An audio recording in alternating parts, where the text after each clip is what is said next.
요한계시록 강해 7번째 두아디라 교회.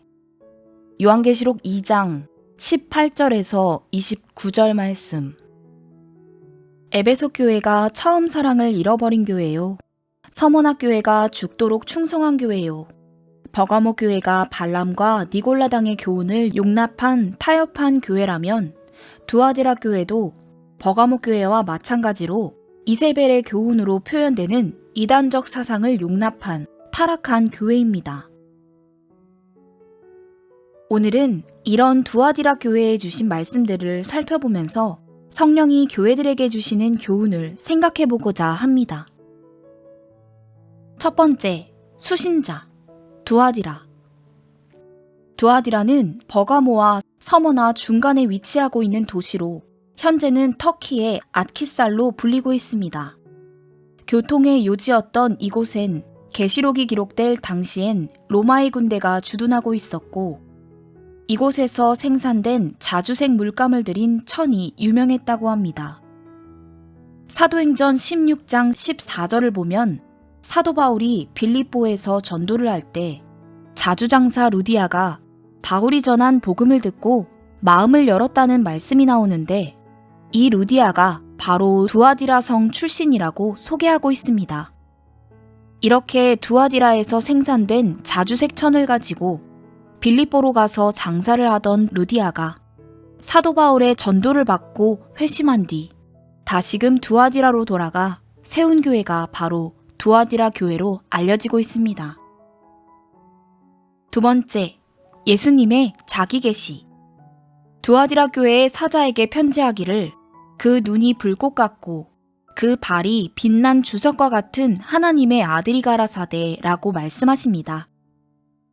여기서 예수님은 먼저 스스로를 하나님의 아들로 선언하십니다. 창조와 구속의 사역을 주관하신 성자 하나님이심을 선언한 것입니다.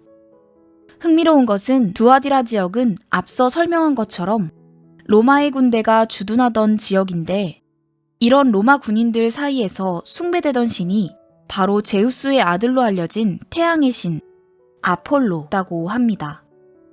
제우스의 아들인 아폴론을 지칭하는 명칭 중에 하나가 바로 신의 아들인데 예수님이 두아디라 교회에 편지를 보내시면서 스스로를 하나님의 아들로 계시하심으로 진정한 하나님의 아들은 아폴론이 아니라 예수님이라는 사실을 드러내신 것입니다.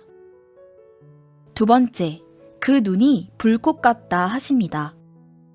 불꽃 같은 눈으로 모든 것을 지켜보시며 감찰하신다는 뜻입니다. 23절에서도 나는 사람의 뜻과 마음을 살피는 자라 하십니다. 사람들은 겉모습과 드러나는 결과만을 살피지만 불꽃 같은 눈을 가지신 예수님은 겉모습 속에 숨겨진 뜻과 마음을 살피신다 하십니다.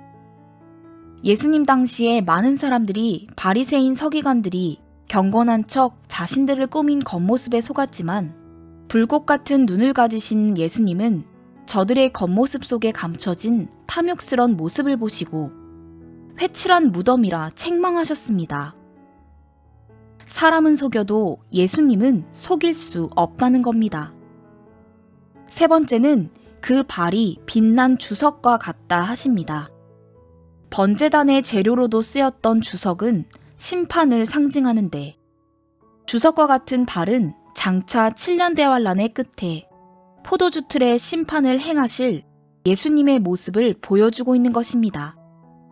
초림의 주님이 죄인을 구원하기 위해 오셨다면 재림의 주님은 회개하지 않는 죄인을 빛난 불타는 주석과 같은 발로 밟아 심판하시기 위해 오신다는 사실을 잊지 말아야 합니다. 세 번째, 칭찬. 내가 내 사업과 사랑과 믿음과 섬김과 인내를 하노니 내 나중 행위가 처음 것보다 많도다 하십니다. 첫 번째, 사업. 사업은 헬라어 에르가라고 해서 구원을 얻기 위한 행위가 아니라 구원받은 자에게 나타나는 행위를 의미합니다. 시간이 지나면 나무에서 열매가 맺는 것처럼 구원받은 백성들에게도 믿음에 합당한 행위가 나타나야 하는 겁니다. 행함이 없는 믿음은 죽은 믿음이기 때문입니다. 두 번째, 사랑. 사랑은 신앙의 본질입니다. 에베소 교회는 이단을 분별하여 물리쳤지만 그 과정에서 신앙의 본질이라 할 수 있는 사랑을 잃어버렸기에 촛대를 옮긴다는 경고의 말씀을 들은 것입니다. 이에 반해 두아디라 교회는 예수님의 칭찬을 받을 만큼 사랑이 충만한 교회였다는 겁니다. 세 번째, 믿음. 믿음이 없이는 기쁘시게 못하나니 하나님께 나아가는 자는 반드시 그가 계신 것과 또한 그가 자기를 찾는 자들에게 상 주시는 이심을 믿어야 할지니라 라고 말씀하셨습니다. 우리가 하나님 앞에 나올 때 다른 것은 몰라도 하나님께 대한 믿음은 가지고 나와야 한다는 겁니다. 네 번째, 봉사. 봉사에 해당하는 헬라어가 디아코니아인데 이 단어에서 집사를 의미하는 영어 단어 디아코니 나왔습니다. 초대교회에도 교회의 살림을 책임지는 7 집사가 있었던 것처럼 오늘날 교회 안에도 이름 없이 빚도 없이 봉사하시는 집사님들이 계십니다. 이분들의 헌신과 수고로 교회가 운영되는 것인데 이런 봉사를 사람들은 몰라도 예수님은 알고 계시다는 겁니다. 다섯 번째, 인내. 여기서 인내는 헬라어로 후포메네라고 되어 있는데 후포메네는 그냥 참는 것이 아니라 반대와 고난과 핍박 속에서도 꿋꿋이 믿음의 길을 가고 지속적으로 하나님의 뜻을 행하는 것을 의미하는 단어입니다. 너희에게 인내가 필요함은 너희가 하나님의 뜻을 행한 후에 약속을 받기 위함이라 라고 말씀하십니다. 인내하는 자가 하나님의 칭찬을 받고 또 약속하신 것을 얻게 된다는 겁니다. 여섯 번째, 내 나중 행위가 처음 것보다 많도다 라고 말씀하십니다. 아이가 태어났으면 자라야 하는 것처럼 성도들도 거듭난 하나님의 자녀가 되었으면 믿음의 진보를 보여야 하는 것입니다. 내 시작은 미약하였으나 내 나중은 심히 창대하리라 하신 말씀처럼 우리도 처음보다 더 나은 사업, 행위와 사랑과 믿음과 섬김과 인내로 하나님을 기쁘게 하시는 자가 되어야 합니다. 네 번째, 책망. 그러나 내게 책망할 일이 있노라. 자칭 선지자라 하는 여자 이세벨을 내가 용납함이니 그가 내 종들을 가르쳐 꾀어 행음하게 하고 우상의 제물을 먹게 하는도다 라고 말씀하십니다. 이 말씀에서 먼저 자칭 선지자 이세벨을 용납했다 하십니다. 이세벨은 시돈 왕 엣바알의 딸로 북이스라엘 왕국의 아합 왕과 정략 결혼을 한 이방 여자입니다. 바알 숭배자였던 이세벨은 이스라엘 땅에 있던 하나님의 선지자들을 죽이고 바알 신앙을 이스라엘 땅에 퍼뜨리는데 앞장섰던 여자입니다. 이후 엘리야 선지자가 갈멜산에서 이세벨이 기르던 바알과 아세라의 선지자 850명과 영적인 전쟁을 벌인 후 저들을 처단하자 이세벨이 엘리야를 죽이겠다고 나섰다가 오히려 하나님의 심판을 받고 비참한 죽음을 맞이했습니다. 이처럼 이세벨은 이스라엘을 우상 숭배의 길로 이끈 음녀의 대표적인 상징인데 두아디라 교회가 이런 이세벨과 같이 성도들을 미혹하여 음행과 우상 숭배로 이끄는 거짓 선지자들을 용납했다고 책망하신 것입니다. A. 본문에서는 먼저 이세벨에 대해 자칭 선지자라 부르고 있습니다. 스스로는 하나님의 선지자를 자처하지만 실제로는 성도를 미혹하여 멸망의 길로 이끌어가는 가짜 선지자요, 사단의 앞잡이라는 뜻입니다. 에베소 교회에서는 자칭 사도라는 자들이, 서머나 교회에서는 자칭 유대인이라 하나 실상은 사단의 회에 속한 자들이 성도들을 미혹하고 핍박하는데 앞장을 선 것처럼 두아디라 교회에서는 자칭 선지자라 하는 이세벨이 성도들을 미혹하였다는 겁니다. 사도와 선지자, 요즘 말로 말하면 목사라는 직함을 가지고 있다고 모두 하나님의 종이라는 생각을 버려야 한다는 겁니다.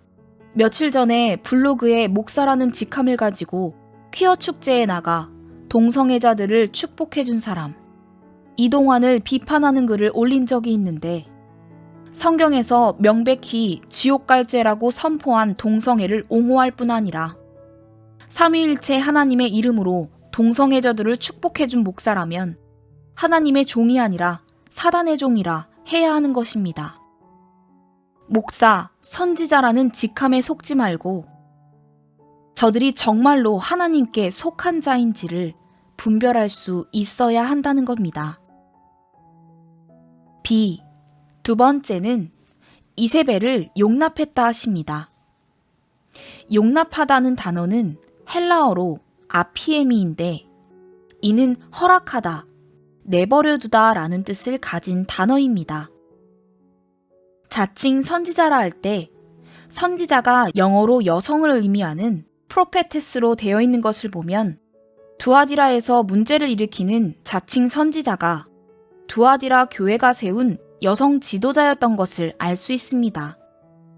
요즘으로 말하면 여자 목사라 할 수 있는데 문제는 적어도 초대교회 당시에는 여자들을 교회의 지도자로 세우는 것을 허락치 않았다는 겁니다. 그 구체적인 내용이 디모데전서 2장 11절부터 11절까지 나오는데 잠시 살펴봅니다. 여자는 1절 순종함으로 종용히 배우라. 여자의 가르치는 것과 남자의 주관하는 것을 허락지 아니하노니 오직 종용할지니라. 이는 아담이 먼저 지음을 받고 하와가 그 후며 아담이 꾀임을 보지 아니하고 여자가 꾀임을 보아 죄에 빠졌음이니라 라고 말씀하십니다. 여기서 사도 바울은 하나님이 세우신 창조의 질서와 또 하와가 먼저 뱀에게 꾀임받았다는 사실을 근거로 들며 영적인 미혹에 취약한 여자가 교회 안에서 지도자의 위치에 설 수 없음을 분명히 하셨습니다. 초대교회 안에 이런 분명한 가이드라인이 있었음에도 두아디라 교회가 이를 무시하고 자칭 여선지자라고 하는 이세벨을 종들을 가르치는 지도자로 세운 것이 모든 문제의 발단이 된 것입니다. 여성 한 수에 관한 문제는 지금도 교회 안팎에서 뜨거운 감자와 같은 주제인데 성경은 분명히 여성이 교회를 주관하는 지도자의 자리에 서는 것을 금하고 있습니다. 그럼에도 여성의 안수를 주장하는 분들은 시대가 바뀌었으니 이제 기준도 바뀌어야 한다는 주장을 합니다. 하지만 그런 논리대로라면 시대가 바뀌었으니 교회가 이제는 동성애도 인정해 주어야 한다는 주장을 해도 논박할 수 없게 되는 겁니다. 창립 초기부터 여성에게도 안수를 해주어야 한다는 주장을 했던 WCC가 지금은 똑같은 논리로 교회가 동성애자들을 인정해 주어야 한다는 주장을 펼치고 있다는 사실을 주목해야 한다는 겁니다. 앞서 설명한 것처럼 두아디라는 자주장사 루디아가 세운 교회였기 때문에 여성 사역자에 대해 관용하는 태도를 보였을지 모릅니다. 사사로운 인정과 사람의 생각에 매여 하나님이 용납지 않은 것을 용납하였다는 것인데 이것이 훗날 두아디라 교회를 배도의 길로 이끄는 결정적인 계기가 되었다는 겁니다. 말씀이 가는 곳까지 가고 말씀이 멈추는 곳에서 멈춰야 합니다. 라고 했습니다. 말씀이 허락지 않는 것을 용납할 때 두아디라 교회와 같은 심각한 일들을 겪게 되는 것입니다. 두 번째, 그가 이세벨이 내 종들을 가르쳐 깨어 행음하게 하고 우상의 제물을 먹게 하였다 라고 말씀하십니다. 자칭 선지자 이세벨을 용납한 결과 이세벨이 하나님의 종들인 두아디라 교회 성도들을 꿰어 행음하게 하고 또 우상의 제물을 먹게 하였다는 겁니다.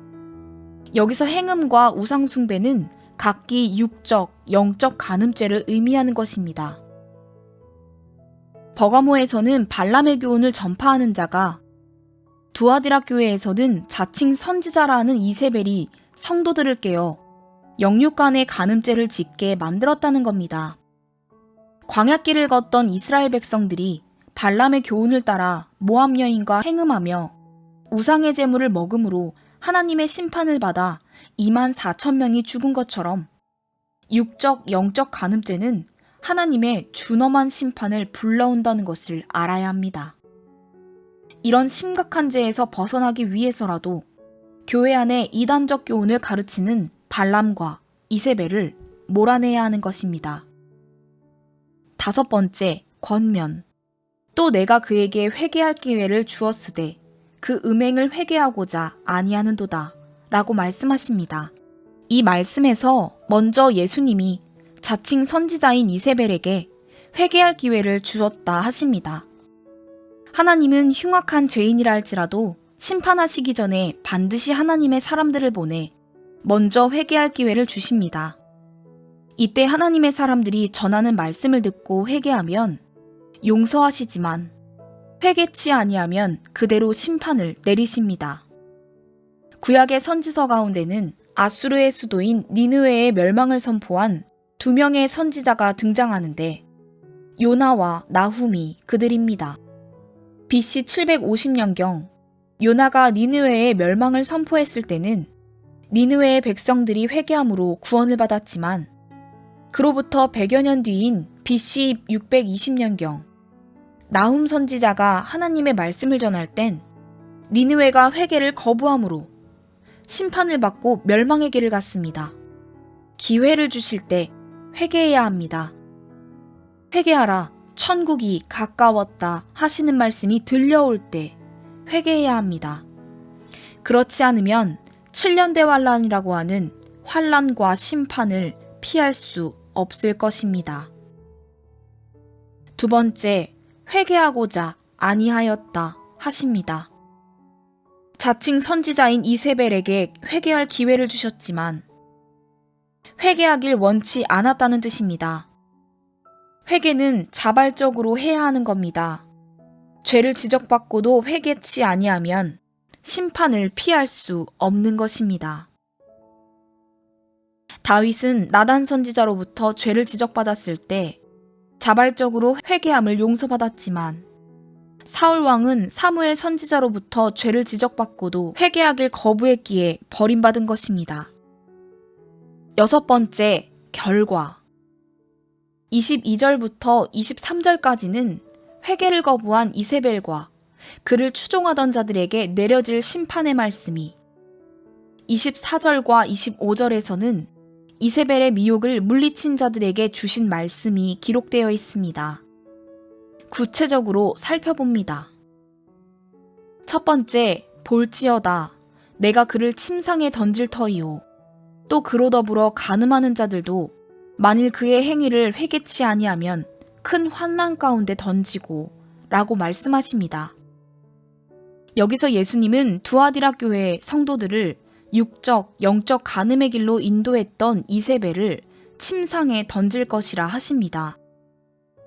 여기서의 침상은 이세벨이 두아디라 성도들과 행음하였던 이세벨 자신의 침상을 의미합니다. 이세벨이 두아디라 성도들을 미혹하여 쾌락을 즐기던 바로 그 침상에 던져 다시는 일어나지 못하게 할 것이라 하십니다. 쾌락의 침상을 병상의 침상으로, 죽음의 침상으로 바꾸어 놓겠다 선언하신 것입니다. 이세벨의 침상처럼 하나님은 때때로 우리가 하나님을 대적하며 범죄를 저지르던 대상을 가지고 심판의 도구로 사용하실 때가 있습니다. 그 대표적인 것이 바로 애굽 땅에 내려진 10가지 재앙들인데, 나일강을 신으로 섬기던 애굽 사람들에게 나일강이 피로 변하는 재앙을 내리셨고, 개구리, 이, 파리, 독종, 메뚜기를 신으로 섬기던 애굽 사람들에게 바로 이것들을 가지고 재앙을 내리셨고, 날씨를 믿는 애굽 사람들에게 우박의 재앙을 내리셨고, 태양을 신으로 섬기는 애굽 사람들에게 흑암의 재앙을 내려 저들이 믿고 의지하는 신이 얼마나 헛된 것인지를 보여주셨습니다. 하나님이 금하신 동성애를 즐기는 사람들이 말년에는 에이즈와 변실금에 시달리다 외롭고 비참한 최후를 맞이한다고 합니다. 이세벨의 경우처럼 쾌락을 즐기던 저들의 침상이 병상의 침상과 죽음의 침상으로 바뀌는 심판이 임한다는 겁니다. 두 번째, 그로 더불어 간음하는 자들도 만일 그의 행위를 회개치 아니하면 큰 환난 가운데 던지고 또 내가 사망으로 그의 자녀를 죽이리니 라고 말씀하십니다. 여기서 그로 더불어 간음하는 자들과 그의 자녀는 모두 이세벨의 미혹에 빠져 영적, 육적 간음죄를 저지르다가 결국 이세벨의 자녀가 된 자들, 다시 말해 이세벨을 영적인 어머니처럼 추종하게 된 자들을 의미합니다. 이 말씀을 보니 은혜로 교회의 신옥주가 생각나는데 여하튼 이렇게 이세벨과 더불어 간음을 행하고 그의 자녀가 된 자들에게는 큰 환난에 던져지고 그래도 회개치 않으면 죽음의 심판이 찾아올 것이라 하십니다. 큰 환난을 통해 회개할 기회를 한 번 더 주시지만 그래도 회개치 않으면 죽음의 심판을 내리실 것이라는 말씀인 것입니다. 이단에 빠져 하나님의 길에서 떠난 자들에게 어떠한 심판이 내려지는지 알아야 한다는 겁니다. 세 번째, 모든 교회가 나는 사람의 뜻과 마음을 살피는 자인 줄을 알지라. 내가 너희 각 사람의 행위대로 갚아주리라 라고 말씀하십니다. 불꽃 같은 눈으로 사람의 뜻과 마음을 살펴 각 사람의 행위대로 갚아주신다는 말씀입니다. 23절 부분까지가 자칭 선지자인 이세벨을 용납하고 저와 영육 간의 간음죄를 지은 두아디라 교회에 주신 교훈이라면 23절 하반절의 말씀은 모든 교회들에게 주신 경고의 말씀입니다. 이단을 용납한 두아디라 교회가 받은 심판의 모습을 보고도 깨닫지 못하는 교회는 두아디라 교회와 똑같은 심판을 받게 될 것이라는 경고입니다. 19절에서 두아디라 교회를 칭찬할 때 언급하신 행위가 하나님이 기뻐하실 만한 선한 행위라면 23절에서 말씀하는 행위는 하나님을 진노케 하는 악한 행위를 의미합니다. 우리가 장차 하나님의 심판대 앞에 설 때 우리의 행위가 선하든 악하든 행위대로 갚아주시는 심판을 받게 된다는 겁니다. 고린도후서 5장 10절에서도 우리가 다 반드시 그리스도의 심판대 앞에 드러나 각각 선악간에 그 몸으로 행한 것을 따라받으려 함이니라 라고 말씀하십니다. 그리스도의 심판대 앞에서 5달란트, 2달란트를 맡은 청지기들처럼 선한 행위를 한 자들은 칭찬과 상급을 받지만 악한 행위를 한 자들은 책망과 심판을 받게 된다는 겁니다. 네 번째, 두아디라에 남아있어 이 교훈을 받지 아니하고 소위 사단의 깊은 것을 알지 못하는 너희에게 말하노니 다른 짐으로 너희에게 지울 것이 없노라. 다만 너희에게 있을 것을 내가 올 때까지 굳게 잡으라 라고 말씀하십니다. A. 여기서 소위 사단의 깊은 것은 이세벨과 같은 미혹하는 자들이 대단한 지식인 것처럼 가르치는 오컬트적인 지식을 의미합니다. 오늘날 사단을 숭배하는 일루미나티들이 뉴에이지 사상이라고 해서 자신들이 대단히 깊은 지식을 가진 것처럼 선전하지만 사실은 이런 교훈은 창세기 3장에서 뱀이 하와를 미혹하기 위해 사용했던 거짓말에서 비롯된 것입니다. 나름대로 심오한 지식이라고 홍보하지만 사단의 깊은 것은 사단이 만들어낸 천박한 거짓말에 불과한 것입니다. B. 두 번째로 예수님은 소위 사단의 깊은 것이라고 표현하신 이세벨의 교훈을 알지 못하는 자들을 남은 자로 표현하십니다. 두아디라에 남아있어 라고 말씀하십니다. 남은 자라는 표현은 열왕기상 19장 18절에서 처음 등장하는 단어인데 하나님이 이세벨과 영적 싸움을 벌이다 낙심한 엘리야를 호렙산에 이끌어 다시금 사명의 길을 갈 수 있도록 용기를 주시면서 이스라엘 땅에 하나님을 섬기는 사람은 이제 자기 한 사람밖에 없다는 엘리야의 말에 내가 이스라엘 땅에 바알에게 무릎 꿇지 않은 7천인을 남겨두었다는 말씀을 주셨습니다. 이처럼 남은 자라 우상에게 무릎 꿇지 않고 믿음의 정절을 지킨 자들을 의미하는데 두아디라 교회에도 이세벨의 교훈에 무릎 꿇지 않은 남은 자들이 있었는데 이들에게는 다른 짐을 지울 것이 없다 하신 것입니다. 여기서의 짐은 하나님의 교훈을 의미하는데 이미 하나님이 주신 말씀으로 이단 사설을 분별하여 물리칠 정도라면 더 이상 다른 교훈이나 책망의 말을 할 필요가 없다는 뜻인 것입니다.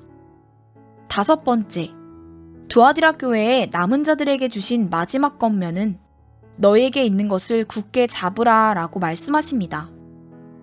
너희에게 있는 것, 즉 너희에게 이미 주신 하나님의 말씀을 굳게 잡으라는 겁니다. 예레미야 6장 16절에서도 너희는 길에 서서 보며 옛적 길, 곧 선한 길이 어딘지 알아보고 그리로 행하라 라고 말씀하십니다. 아덴 사람처럼 새로운 교훈을 찾다가 이세벨과 같은 미혹하는 자에게 넘어가지 말고 이미 오래전에 주신 말씀들을 굳게 잡으라 하신 것입니다. 7번째, 이기는 자에게 주시는 상급. 첫 번째, 먼저 이기는 자에게 철창을 가지고 만국을 다스리는 권세를 주신다 하십니다. 이기는 자는 철창의 권세를 가지고 다시 오실 예수님과 함께 세상과 타락한 천사들을 심판하고 세상을 다스리게 될 것이라는 말씀입니다. 두 번째, 이기는 자에게 새벽별을 주신다 하십니다. 여기서의 새벽별은 예수님을 의미합니다. 가장 어두울 때 떠올라 새 아침을 알리는 새벽별은 희망을 상징하는 별입니다. 죄악으로 어두워져가는 세상에서 예수님만이 우리를 구원할 희망이 되신다는 겁니다. 8번째, 결론. 귀 있는 자는 성령이 교회들에게 하시는 말씀을 들을지어다 라고 말씀하십니다. 자칭 선지자 이세벨과 함께 영육 간의 간음죄를 저지른 자들에게 내려진 심판과 하나님의 말씀으로 이를 물리친 남은 자에게 주신 약속들을 생각하면서 우리의 믿음을 돌아보아야 한다는 겁니다.